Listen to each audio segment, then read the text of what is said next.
예수님께서 자신의 그리스도 되심을 전하는 것으로 놀라운 이 새 생명의 역사가 이 불쌍한 여자에게 성취되는 와중에 있을 때입니다. 제자들은 마을에서 사온 음식을 주님께 랍비어 잡수소서라고 간청합니다. 오늘 본문 31절에 그 사이에 제자들이 청하여 이르되 에서 청하다라는 의미는 매우 강건하다라는 뜻입니다. 즉 제자들은 예수님에게 자신들이 사온 떡을 주는 것이 매우 시급하고 중요한 일이라고 여겼던 것이요. 제자들은 영적이면서도 영광스러운 역사가 벌어지고 있는 그 와중에, 그것도 요한복음 전체가 강조한 그리스도를 믿어 새 생명을 얻게 하고자 하는 그 뜻이 성취되고 있는 그 시간에 그것에 대한 관심보다는 머릿속에 온통 우리가 사온 음식을 빨리 예수님께서 드셔야 되는데, 이것을 빨리 갖다 줘야 되는데 라는 생각만 하고 있다는 것입니다. 이들은 오직 예수님의 육적인 배고픔에만 관심을 쏟고 있다고 오늘 본문의 그 사이에 라는 부사가 강조하고 있는 겁니다.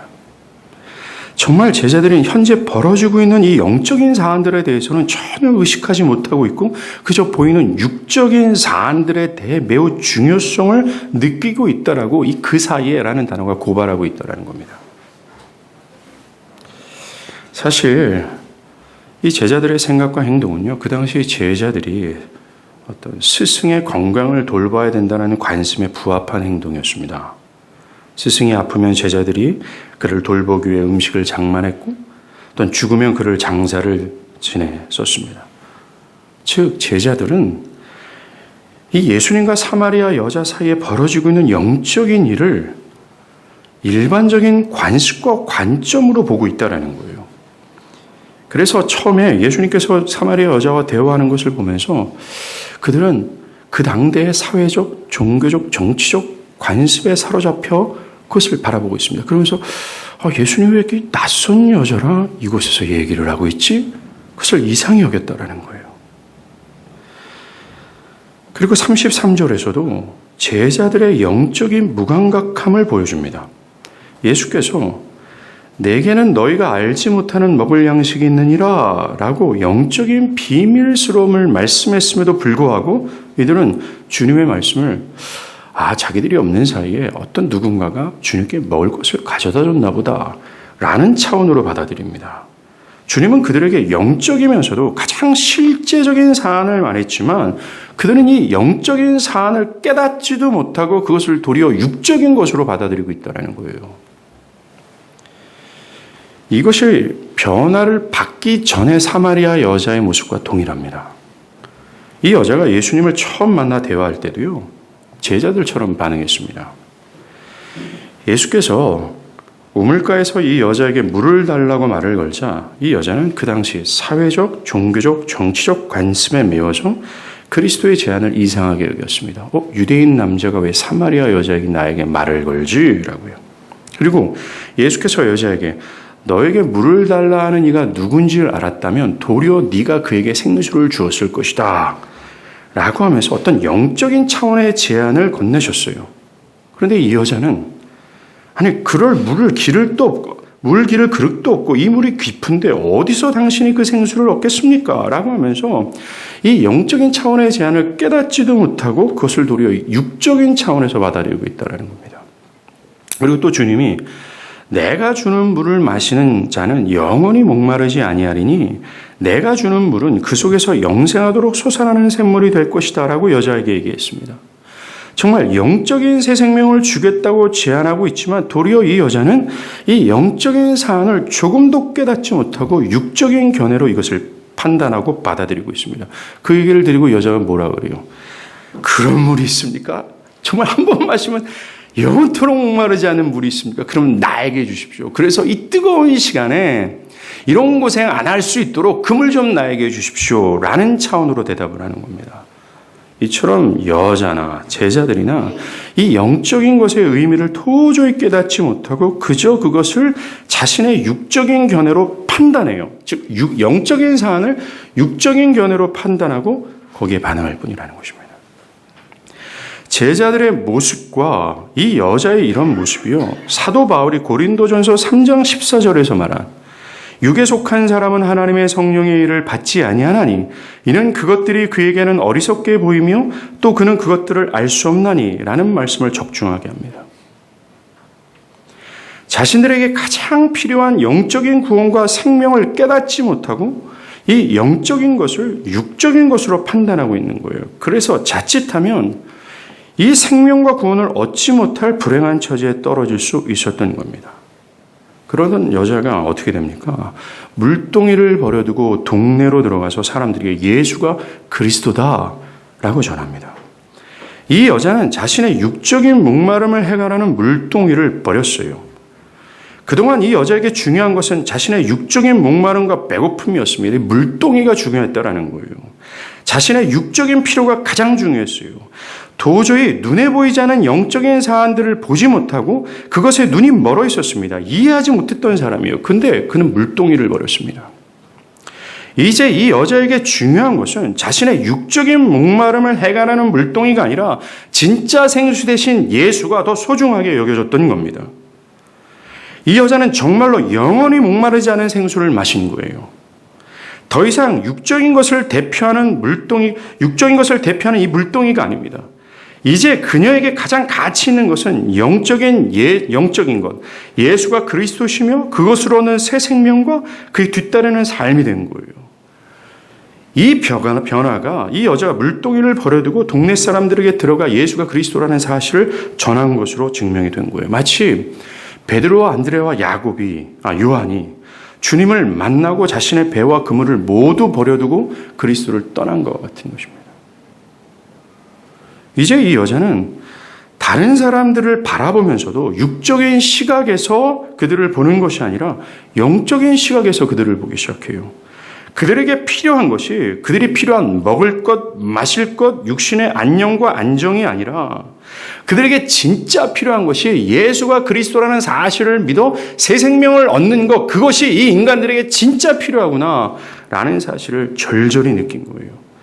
그 예수라는 영적인 사안이 얼마나 중요하게 느껴졌는지 그동안 자신을 이 율법의 범주에서 불결하다, 부정하다고 하면서 그렇게 따돌리고 증오했던 그들에게 그는 자원해서 달려가 예수가 그리스도라는 사실을 전할 정도였어요. 정말 미움과 증오, 때로는 죽여버릴 정도로 제어할 수 없는 미움이 그들에게 있었는데, 그들을 향해서 있었는데, 정말 그들이 번개 맞아 죽기를 바랄 정도였는데, 그 모든 것을 뛰어넘을 정도로 그는 이들의 영적인 필요를 느꼈고 또는 받고, 그래서 그 모든 믿음을 뛰어넘어 그 영적인 중요한 사안들을 전했다라는 거예요. 그렇습니다. 예수가 그리스도이심을 믿어 뒤따르게 되는 이 변화 중 하나가 이거예요. 우리는 두 주간에 걸쳐서 예수를 믿게 되었을 때 뒤따르는 변화가 무엇인지를 배웠습니다. 바로 율법에서 복음이었어요. 그리고 오늘 그 변화 중 하나가 이 육적인 상태에서 영적인 상태로 변화를 받는 겁니다. 그동안 보지 못했던 영적인 사안들, 나를 구원과 생명으로 이끄는 이 영적인 사안들을 진정으로 깨닫지 못하고 있었던 사람이 있습니다. 그래서 영적인 것들이 가치 없기에 그것을 위해 희생하거나 그것을 사수하기 위해 손해를 무릅쓰거나 그것을 위해 세상의 흐름을 역류하는 일은 절대로 없었습니다. 있어도 잠시뿐이었다라는 거예요. 그저 기독교 신앙을 자신의 육적인 필요나 심리적 안정을 위해 그런 심리적 안정을 위한 종교로 여겼을 뿐이에요. 그래서 자신의 어떤 육적인 필요나 심리적 안정이 기독교 신앙이 아니라 다른 것이 나타난다면, 예를 들어서 돈, 여자, 남자, 게임, 직장, 사업 등등이 자신에게 진짜 위로와 힘이 된다면 언제든지 기독교 신앙은 그저 모양새만 갖추고 자신의 이 육적인 필요와 심리적 안정을 주는 그것을 신으로 삼아 살아가던 사람이었습니다. 그리고 신앙으로 인해 어떤 손해와 위협이 있다고 느껴지면 도중에 중단해버리는 거예요. 그래서 영원한 구원과 생명을 얻지 못할 처지에 있었습니다. 그런데 이제는 기독교 신앙이 말하고자 하는 이 영적인 사안들을 이해하게 되었고 그것이 그 무엇보다 소중하고 중요하게 느껴지기 시작합니다. 영적인 것에 본능적으로 끌리기 시작하는 거예요. 변화를 받는 겁니다. 그전에는 보지 못하고 느끼지 못한 것들을 느끼는 거예요. 그의 가치 기준이 눈에 보이는 육적인 것에서 보이지 않는 영적인 것으로 바뀌는 거예요. 이것이 기독교 신앙의 출발입니다. 그리고 모든 기독교 신앙을 하기 위한 동력이 되는 거예요. 여러분들, 동력을 잃어버린 배는 망망대해에서 갈 바를 잃어버려요. 똑같습니다. 이 육적인 것에서 영적인 것으로 변화되지 않으면 동력을 잃은 배와 같아요. 그 신앙은 갈 바를 잃으면 표대가 없는 표류하는 신앙밖에 될 수 없다는 것입니다. 이것이 기독교 신앙이 요구하는 진짜 변화예요. 그전에는 제자들이나 사마리아 여자들처럼 보이는 것이 진짜 가치였습니다. 보이는 것이 진짜 나의 위로와 필요했다라는 겁니다. 그런데 이제는 보이지 않는 그 영적인 모든 사안들이 자신에게 가장 필요요, 진짜 나의 생명이요, 모든 손해와 죽음의 위협을 무릅쓰더라도 사로잡아야 될, 또 사수해야 될 가장 중대한 사안이 된 거예요. 그래서 그전에는 육적인 어떤 사안이 끌렸는데 이제는 그것이 똥처럼 여겨지고 진짜 영적인 사안들에 끌리게 되는 거예요. 그것이 사랑스럽고 그것이 진짜 가치가 되고 진짜 기쁨이 되는 거예요. 본능적으로 말입니다. 누가 뭐라 그래도 주를 따라가는 거예요. 그래서 기뻐서 하고 싶어서. 이 기독교 신앙의 동력으로 변화되는 것, 이것이 예수를 믿어 새 생명을 얻은 자들에게 뒤따르는 변화라는 겁니다. 없으면 그 신앙 꽝이라고 얘기하는 거예요.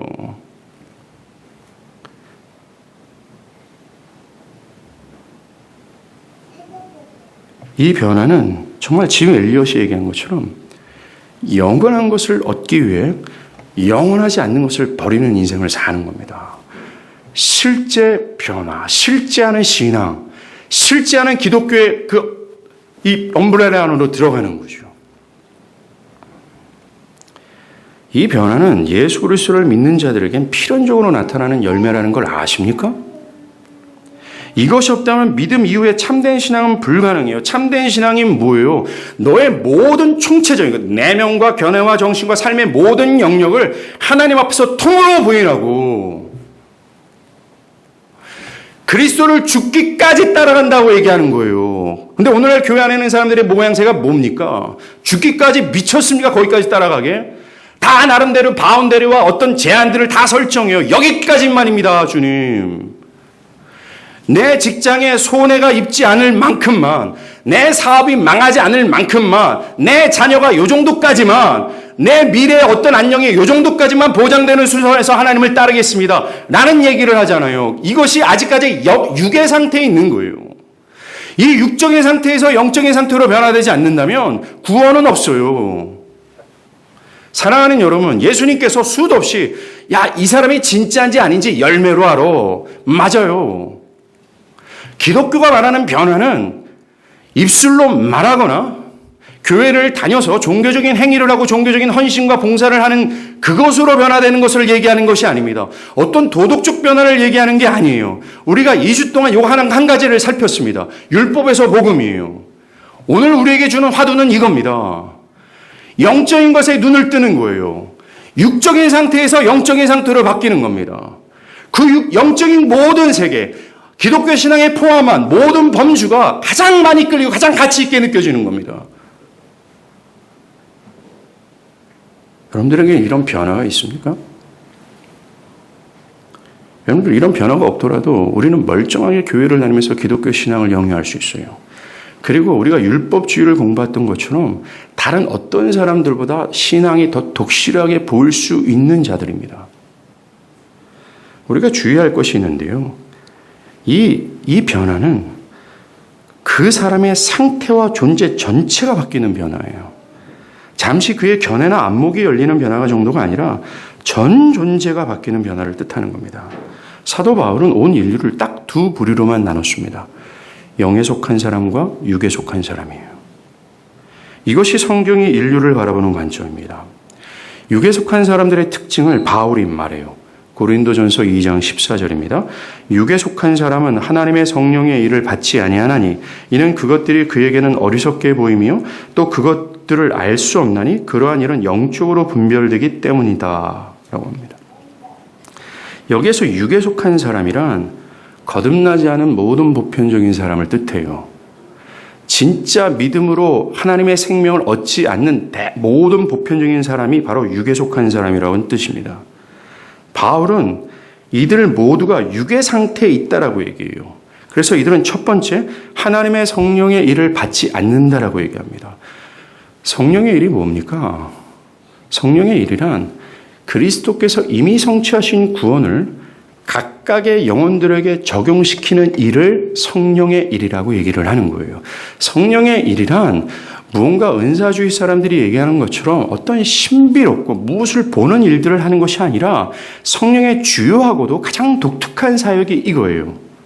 그에게 그리스도께서 이루신 이 구원의 아름다움을 각 사람에게 적용시키고자 행하시는 것, 그게 바로 성령의 역사입니다.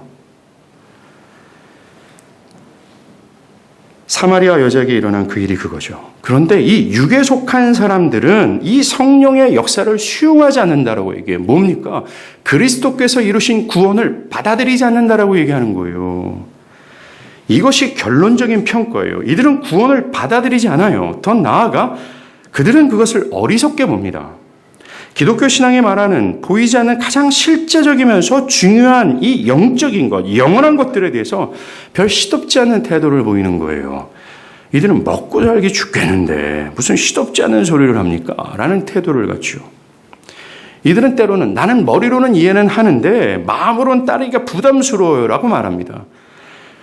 아니에요. 이들은 머리로도 깨닫지 못하고 있고 또 마음으로 그저 부담스러운 상태가 아니라 그들은 이 심령 속에 육의 상태에 있기 때문에 그 육이 영적인 모든 제한들을 저하고 있는 상태예요.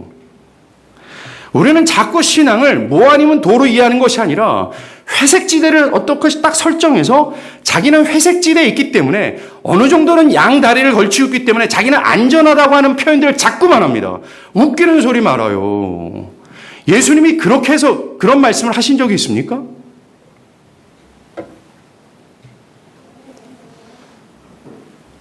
이들은 영적인 일들보다는 사라질 세상의 유익을 따르는 것이 더 지혜롭다고 여기는 겁니다.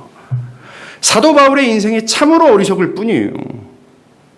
더 심각한 것은 육에 속한 사람들은 오늘 본문의 제자들처럼 이 성령의 일들을 이해하지 못합니다. 아무리 예수가 영적인 것을 주어도 이들은 그것을 알아듣지 못하고 깨닫지 못하는 거예요.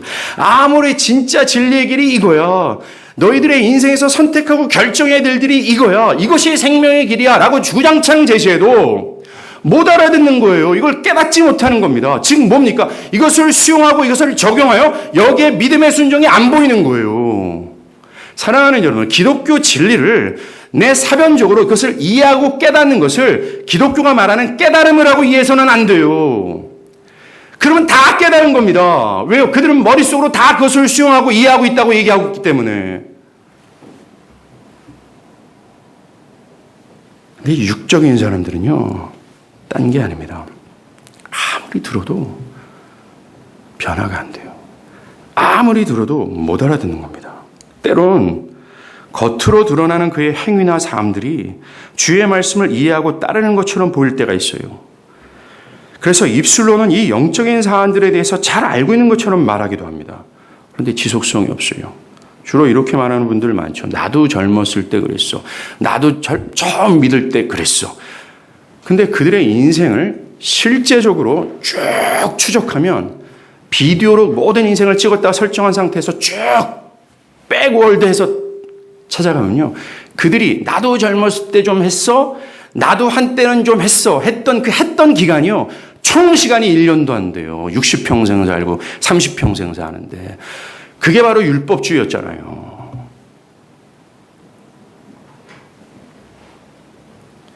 그들은 예수님의 네 가지 밭의 비유에서 나오는 돌짝밭, 가시밭 같은 사람이에요. 처음에는 영적인 사람처럼 보이지만 자신의 물질이 손해보는 상황에 직면하면 또는 자신의 자존심이 무너지거나 신앙이 자신의 삶을 위협하는 것처럼 느껴지면 신앙보다는 자기 견해를 고집하고 물질을 사주해요. 이들은 여전히 변화되지 않는 육적인 사람들 뿐입니다. 이들은 영적인 일에 대해서 무관심하고 그저 육적인 필요에만 집중하고 있는 제자들과 같아요. 심지어 영적인 것이 육적인 것에 방해가 된다면 버릴 정도입니다. 이들은 현재 죄 아래 있고 하나님의 형벌이 자신 앞에 직면해 있다는 이 중요한 영적인 현실을 모르는 겁니다. 그래서 자신에게 가장 필요한 것이 내가 지금 간구하고 있는 그것이 아니라 그리스도 예수라는 사실, 그를 믿어 새 생명을 얻고 그 새 생명이 나를 얼마큼 전율해서, 즉 사도 바울처럼 모든 것이 배설물처럼 보일 수밖에 없을 정도의 가장 중요한 가치가 되어지는 것. 여기까지 안 갔는데 이것을 진짜 모르는데 그저 사변적이고 오래전부터 교회에 익숙하게 종교활동을 했다라는 그 이유로 나는 영적인 사람이라고 얘기를 하는 거죠.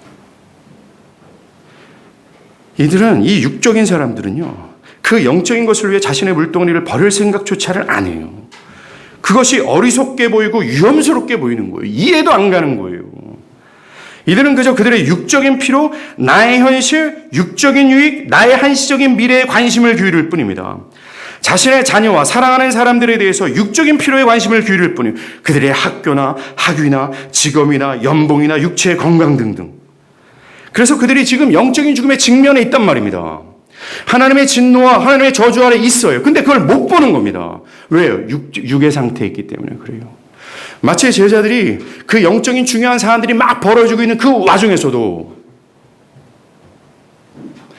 그것을 전혀 보지 못하고 이 불쌍한 여자의 가장 강력한 필요가 뭔지도 모르고 주님께서 지금 요구하시고 열망하고 그 배를 굶어가면서 애쓰고 수고하는 그것이 무엇인지도 모른 채 제자들이 있는 것처럼 몰라요. 그들의 진짜 영적인 현실을 모르는 겁니다. 나와 그들을. 그냥 제자들이 그 당시에 관습을 따라 살아간 것처럼 사회 흐름을 따라 살아갈 뿐이에요. 아이들에게 이런 것이 좋다고 하면 그것을 하는 겁니다. 사람들이 쫓는 것을 그냥 쫓아가요. 돈, 명예, 더 높은 것, 더 안전한 것, 더 높은 것을 따르는 이 사회적 흐름을 자연스럽게 따라갈 뿐입니다. 그것이 뭐가 잘못인데요? 라고 얘기해요. 예, 그들의 모든 견해는 이미 육의 상태에 있어요. 즉 세상의 가치 기준으로 똘똘 뭉쳐 있는 겁니다. 그들의 성향, 견해, 정신, 그들이 본능적으로 추구하는 것들 모두가 다 육적인 것들 뿐이에요. 즉 계속 생각되어지고 계속 끌리고 계속 집착하고 싶어하는 그것이 육적인 거예요. 여러분들은 어떻습니까? 여러분들은 여러분들의 전 인격이, 즉 여러분들의 견해와 정신이 여러분들의 본능과 본능적으로 추구하고 끌리고 또한 어떤 집착하고 싶은 것이 영적인 사안이에요, 육적인 거예요? 왜 교회를 다니고 있는 사람들이요 신앙에 열의가 없는지 아십니까? 육에 속해 있기 때문에 그래요. 할 수 없기 때문에 그렇습니다. 그들이 하지 않는 게 아니라 할 수 없어요. 왜 사람이 그렇게 완강하게, 왜 이 사람이 완강하게 예수를 거부하는 줄 아십니까? 육에 속해 있기 때문에 그렇습니다. 육신의 상태에서 영적인 상태로 변화를 받지 않는 이상 절대로 이 영적인 상황을 깨달을 수가 없어요. 분별할 수가 없습니다. 변화를 받아야 되는 거예요. 나 자신이 변화가 필요하다고 여겨진다면 지체하지 마십시오. 만약에 지금까지 이 정도의 말씀을 듣고도 내가 이 영에 속하지 않고 육에 속해 있구나라는 사실을 깨달은다면 이걸 지체하지 마세요. 왜요? 이게 시간이 계속 지날수록 이 육의 상태는 더 강화됩니다. 나중에 돌이키기 진짜 힘들걸요? 죽기를 각오하고 변화를 간구하세요. 생명을 찾으라는 겁니다. 구원은 이런 육적인 상태에서 영적인 상태로 변화를 받는 것을 의미하는 겁니다. 내가 그리스도 예수를 믿어 새 생명을 얻게 될 때 자연 발생적으로 따르는 열매가 있어요. 그게 이거라는 겁니다. 이런 육적인 상태에서 영적인 상태로 변화돼요. 보세요.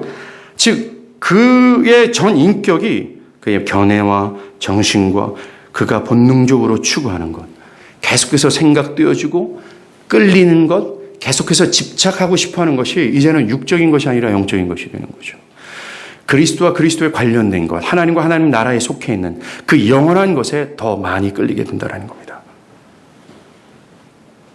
이 영적인 것이 그에게 가장 큰 가치를 둘 수밖에 없을 정도로 변화를 받는 거예요. 바울은 고린도전서 2장 15절에 신령한 자는 모든 것을 판단하나 자기는 아무에게도 판단을 받지 아니하느니라 라는 말이 있습니다. 여기서 말하는 신령한 자는 막 뭔가 신비로운 상태로 되어지는 사람을 뜻하는 것이 아니라 아까 말한 그 성령의 일, 구원을 각 개인에게 적용하는 그 성령의 일을 깨닫고 받아들인 상태에 있는 사람을 신령한 자로 얘기하는 거예요. 쉽게 말해서 거듭난 자라는 겁니다. 이 사람은 보이지는 않지만, 눈에 보이지는 않지만 가장 소중하고 위대한 것을 제대로 보는 영적인 안목을 가지고 있어요.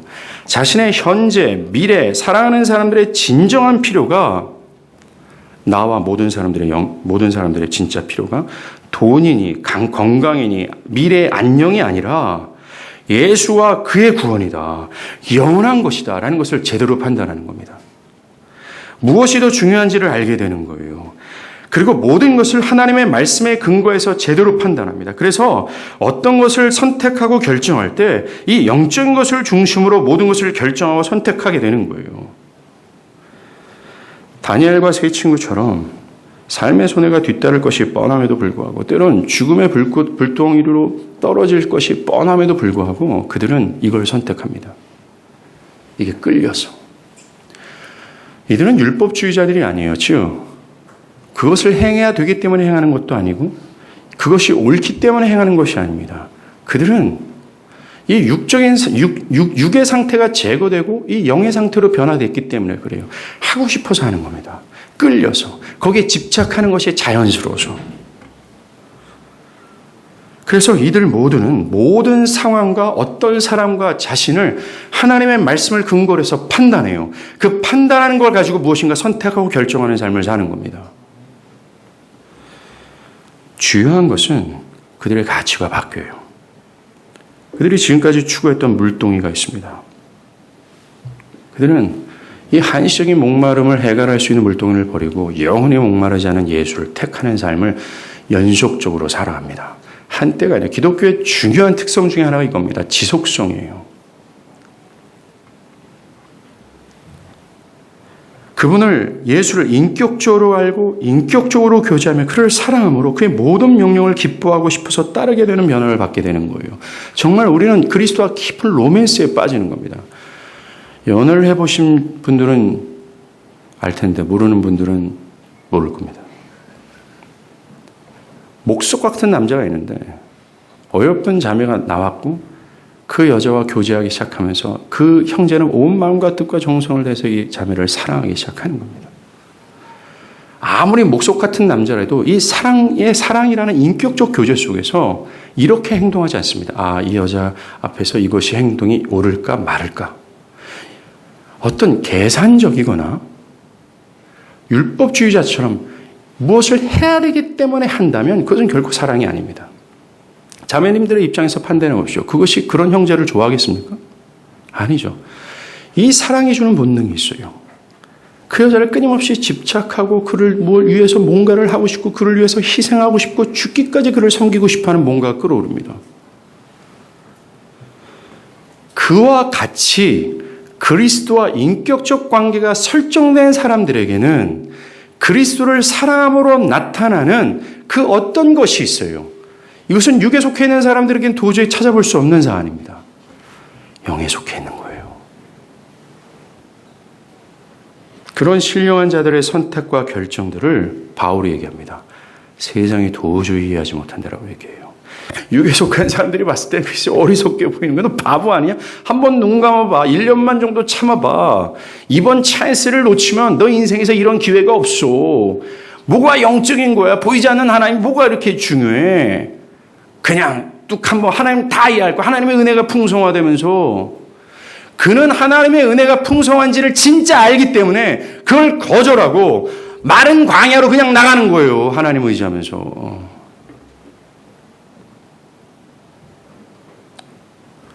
그리고 히브리서 기자는 이 영에 속한 사람들을 세상이 감당치 못한다라고 얘기합니다. 이게 변화예요. 정말 아까도 말했지만요. 기독교 신앙의 변화는 교회를 다니고 예배를 참석하고 종교 행위를 하고 종교적 헌신과 봉사를 하는 등의 변화가 아닙니다. 도덕적 변화도 아니에요. 원래 착했던 사람들이 예수 믿으면 그냥 착할 뿐입니다. 여러분이 기독교 신앙을 한다고 할 때 꼭 기필코 필연적으로 나타내야 될 열매가 이겁니다. 기독교 신앙은 육에 속한 상태에서 할 수 있는 사안이 아니에요. 육에 속한 것으로 무엇을 판단하고 결정하는 삶을 사는 것이 기독교 삶이 아닙니다. 기독교를 신앙하기 위해서는, 기독교 신앙을 하기 시작하기 위해서는 육이 죽고 보이지 않는 영원하면서도 영적인 사안들에 대한 기쁨이 생겨야 돼요. 끌리는 것이 필요하다는 겁니다. 그 육에 속한 전 존재가 뭡니까? 자신의 견해와 정신이잖아요.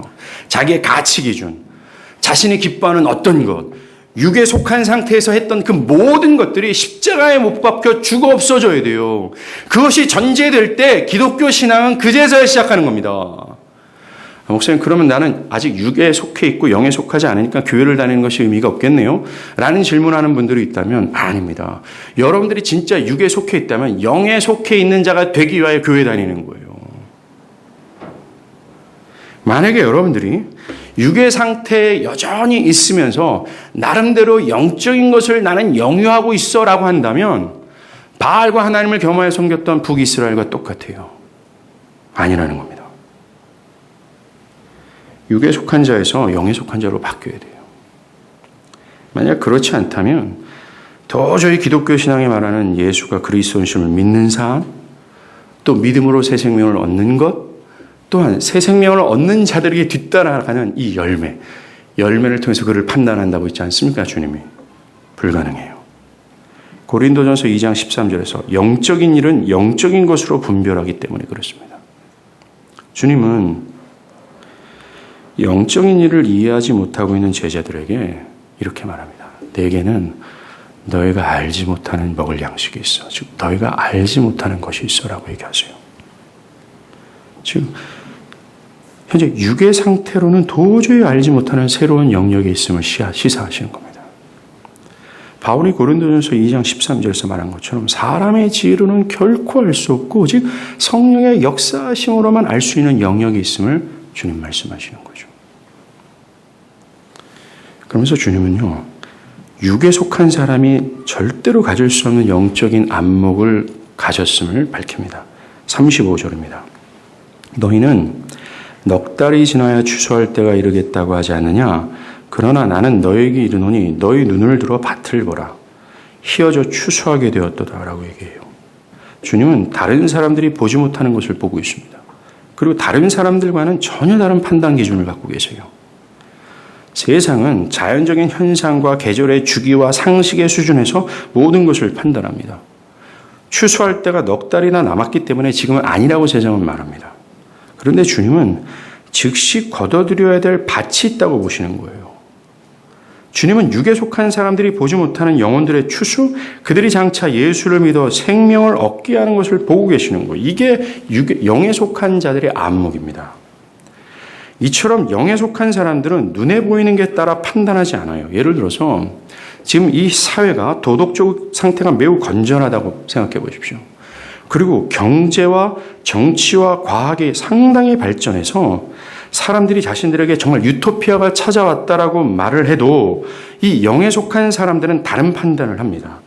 이들은 눈에 보이지 않는 이 사회의 영적인 타락과 결핍을 보면서 슬퍼해요. 이 세상 사람들은 모든 사람들이 지금 현재 샴페인을 터뜨리고 있지만 영에 속한 사람들은 다른 안목으로 이 세상을 바라보는 거예요. 이 사회가 지금 곧 죄악과 저주의 그 암초에 좌초돼서 모두가 멸망하게 되었다라는 사실을 이 영에 속한 사람들만 봐요. 그래서 슬퍼하고 가슴을 찢으며 슬피 땅을 치며 오는 겁니다.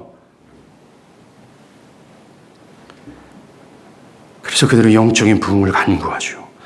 이 세상 사람들은 무엇이 부족합니까? 이대로 다 되어가고 있는데 왜 샴페인을 터뜨리는 우리의 흥을 지금 깨버립니까? 라고 육에 속한 사람들은 영에 속한 사람들에게 말할지 모르지만, 예를 들어서 어떤 육에 속한 사람들이 아직 영의 눈을 뜨지 않았기에 누군가를 전도를 했어요. 그런데 그 사람이 착실하게 교회를 나옵니다. 입술로 예수를 주라 시인을 했을 정도였고 교회에서 충성봉사를 하는 걸 봐요. 그러나 영에 속한 사람들은 여전히 그를 육에 속한 사람으로 보면서, 즉 그의 영적인 현실을 진짜 직시합니다. 그리고 그가 아무리 충성봉사하고 교회를 위해 수많은 헌신을 하고 수억 원을 투척하는 헌금생활을 해도 영에 속한 사람들은 그 현실을 받기에 슬퍼해요. 모자람을 느낍니다.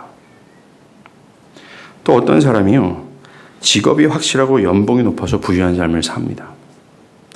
남편이나 아내가 도덕적으로 건전하고 온 가족이 화목하여 남부럽지 않은 삶을 살고 있어요. 그래서 사람들이 다 부러워합니다. 그런데 영에 속한 사람들은 그들이 보지도 못하는, 보이지 않는 그들의 영적인 현실을 보는 거예요. 그러면서 그들을 긍휼히 여깁니다.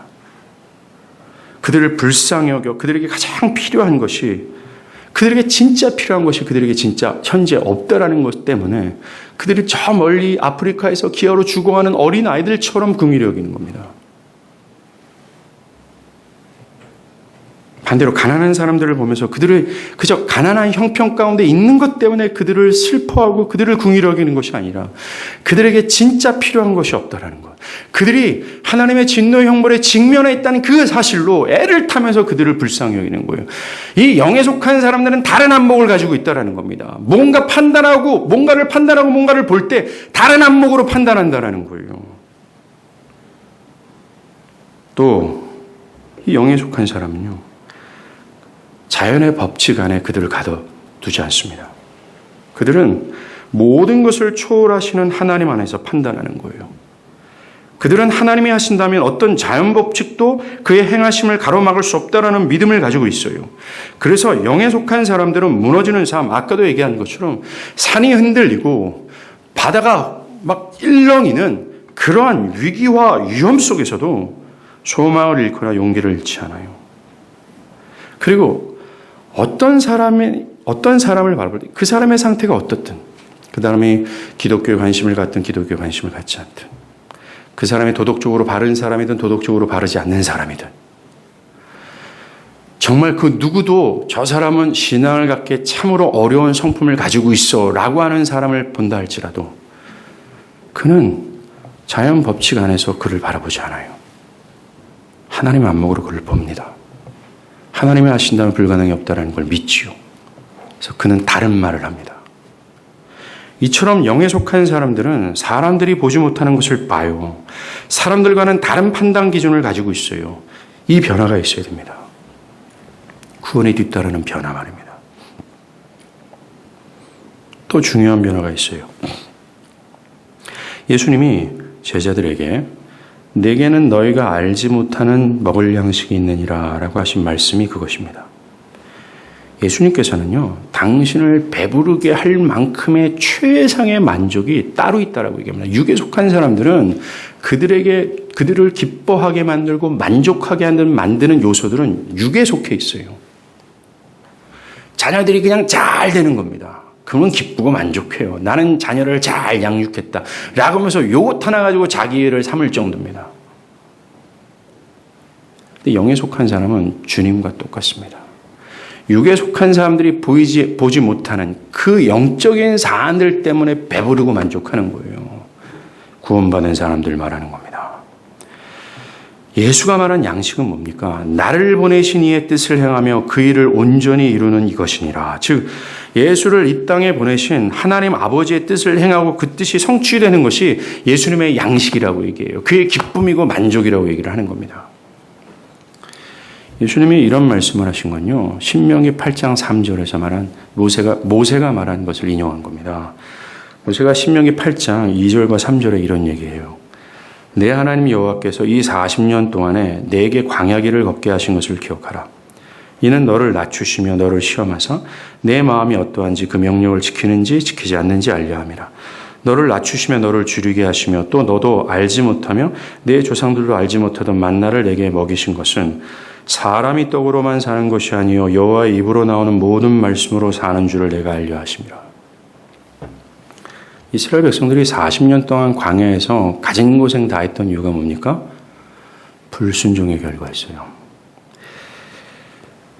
하나님의 명령으로 가나안 땅에 처음 진입할 때입니다. 그들은 요단강 앞에서 가나안 땅을 정찰하고자 정탐꾼을 파송하죠. 그 땅을 정찰하고 돌아온 정탐꾼들은요, 그 땅이 진짜 좋다라고 얘기합니다. 그런데 그 땅에 살고 있는 장대한 일곱 족속으로는 일곱 족속을 우리들의 힘으로는 도저히 해결할 수 없다고 판단합니다. 그래서 그곳에 들어갈 수 없다라고 얘기합니다. 그 말을 들은 백성들은 소리 높여 밤새도록 통곡하고 자신들을 출애굽시켰던 이 모세까지 원망하죠. 이들은 정말 육에 속한 사람들의 전형이었습니다. 이들은 그저 눈에 보이는 것만 보고 지금의 상황을 판단하는 거예요. 지금 높은 성벽과 장대한 족속들, 그 앞에 서 있는 자신들의 나약한 상태. 이들은 지금껏 그들과 함께 하시고 그들을 위해서 계속해서 싸우셨던 하나님을 새카맣게 제껴버리고 있습니다. 철저히 그들은 세상의 견해와 자연 법칙에 갇혀져 있어요. 그래서 그 하나님의 말씀에 대해 시덥지 않게 반응했고 결국 불순종했다는 겁니다. 그들은 보이는 것을 그냥 보이는 대로 판단하는 겁니다. 보이지 않는 것을 못 봐요. 결국은 불순종이었습니다. 그리고 40년 동안 하나님 앞에서 불순종했던 모든 자들은 광야에서 다 죽어요. 즉, 육의 상태에 있는 자들의 결말이 어떤지를 보여주는 겁니다. 심판과 죽음이라는 겁니다.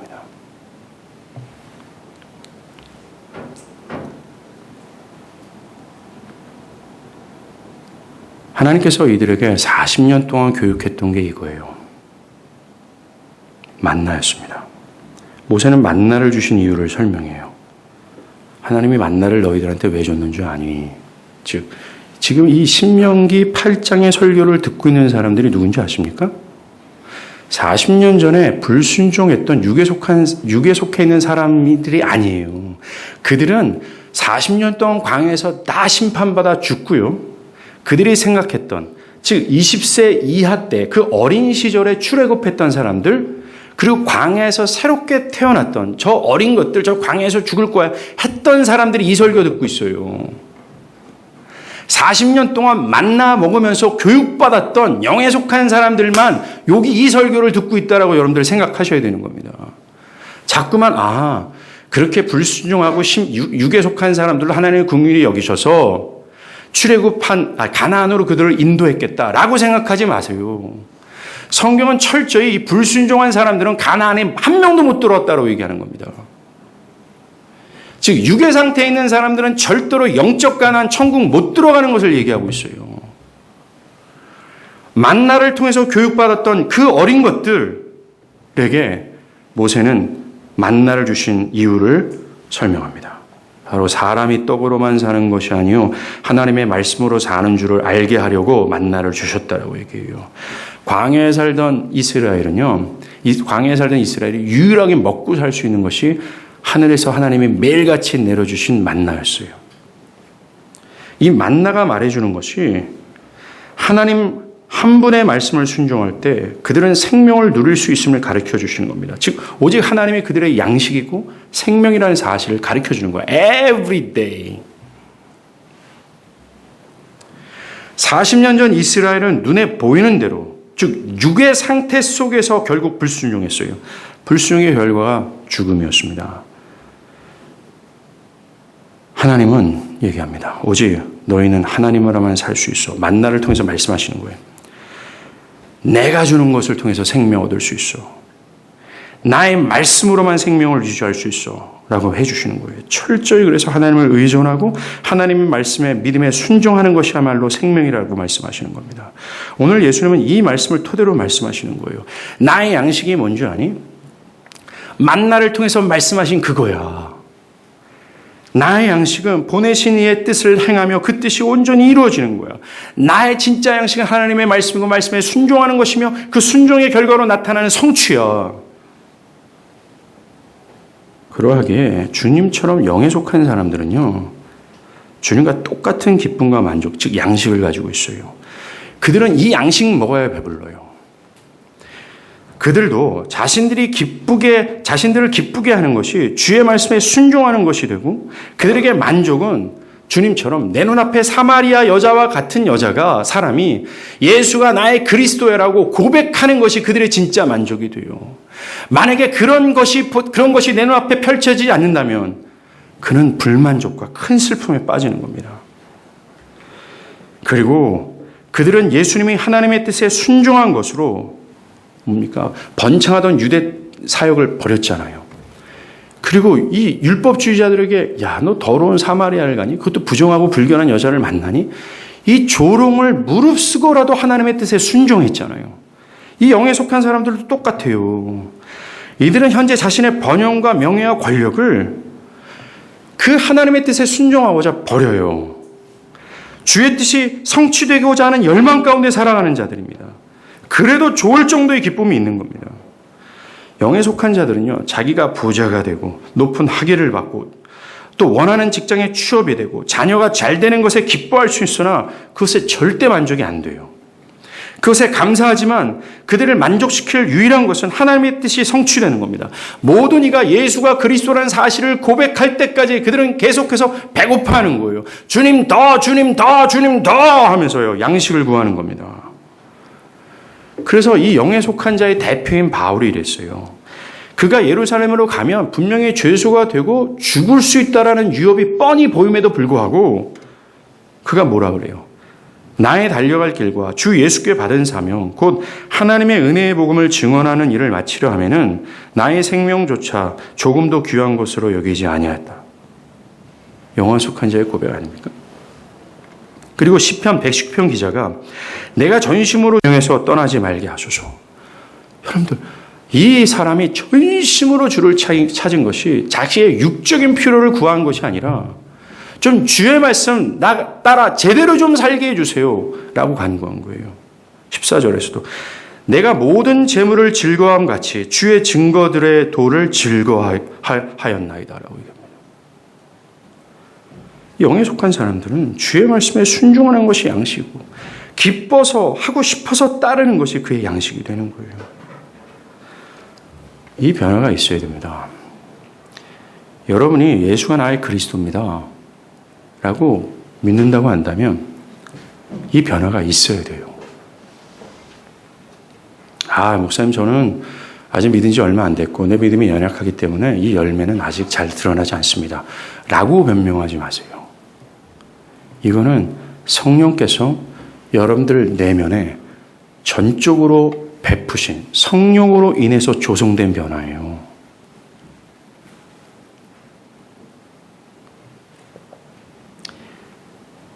정말 여러분들이 신실하게 예수가 나의 그리스도입니다 라고 고백한다면 여러분들은 육의 상태에서 영의 상태로 변화됐어야 됩니다. 그래서 세상과는 다른 안목으로 다른 판단을 하고 다른 결정을 하며 살아가고 있어야 돼요. 앞에서 얘기했던 이 영에 속한 사람들이 나오는 그 영적인 모든 것에 끌림을 당하고 계속해서 그것이 생각되어지고 그것을 집착하게 되는 것으로 변화를 받았어야 되는 것이 맞습니다. 오늘날 기독교 신앙 안에 있는 사람들이요, 무엇인가 변명과 사정들이 참되게 막 늘어납니다. 하나님의 길들을 벗어나는데 수많은 구실들을 얘기를 해요. 여러분들, 이 성경에서 나온 이 믿음의 선조들이 신앙했던 모습과 지금의 사람들이 신앙하는 모습이 너무 차이가 나지 않습니까? 그들은 변명과 구실들을 역류했습니다. 때로는 자신의 죽음을 대가로 지불하면서까지 그것을 뛰어넘고자 했어요. 뭔가 다르지 않습니까? 육의 상태에 속해 있음에도 불구하고 신앙을 제대로 할 수 있는 것처럼 보일 수 있습니다. 여러분들이 교회를 어릴 때부터 다녔고 그리고 도덕적으로 별 문제가 없어요. 그 교회의 나름대로 나이스한 행동들을 취하고 있습니다. 그럼 많은 사람들이 그를 신실한 신자라고 여길 수도 있어요. 그런데 성경에서 성경의 관점으로 보면 그는 가짜예요. 여러분은 이런 영에 속한 상태로 변화를 받았습니까? 이런 생명의 변화가 있습니까? 사랑하는 여러분, 제가 오늘 새벽에도 이 말씀을 정리하면서 정말 진심으로 사랑하고 싶었어요. 아니, 진심으로 사랑하는 여러분이라고 썼어요. 정말 진심으로 사랑하는 여러분, 새벽보다 지금 덜한데 이 영적인 변화를 구하십시오. 이것이 없이는 영원한 생명은 없어요. 더 이상 어리석은 삶을 중단하세요. 성령께 이 변화를 구하셔야 돼요. 우리가 할 수 있는 것은 구하는 것밖에 없기 때문에 그렇습니다. 그래서 생명을 얻으셔야 돼요. 성령이여 나를 좀 변화시켜 주세요. 2주 후에 수련회를 가요. 우리는 이 변화를 목적으로 가는 겁니다. 바라오키는 더 이상 육에 속해 있는 자가 아니라 영에 속해 있는 자로 변화가 돼요. 성경에서 말하는 진짜 신앙, 그걸 구현하는 우리가 되길 진짜 바랍니다. 기도하겠습니다.